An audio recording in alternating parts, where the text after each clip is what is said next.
বর্তমান ছেলেমেয়েরা তো পড়ালেখা ছেড়েই দিছে। তারা মনে করতেছে যে কি হবে এই পড়ালেখা করে।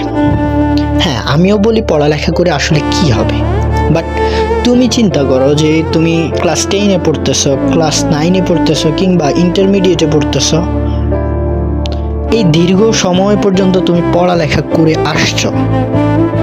এখন এসে যদি তুমি প্রশ্ন করো যে পড়ালেখা করে আসলে কি হবে, যদি তুমি পড়ালেখা থেকে ছিটকে পড়ো, তাহলে এতদিন পর্যন্ত যে পরিশ্রম, যে সময়গুলো তুমি ইনভেস্ট করেছো, অবশ্যই অবশ্যই সেই সময়গুলো বৃথা যাবে।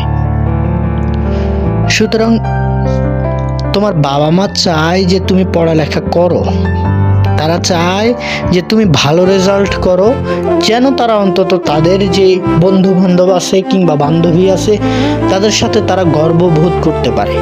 সো কেউ যদি বলে যে আসলে আমি এখন পড়ালেখা করে কি হবে, আমি তাকে জাস্ট একটা অ্যান্সার দিই, সেটা হলো জাস্ট তোমার বাবা মা তাদের সম্মানটা তাদের বন্ধু বান্ধবের সামনে ধরে রাখতে পারার জন্য হলেও তোমার পড়ালেখাটা করা উচিত।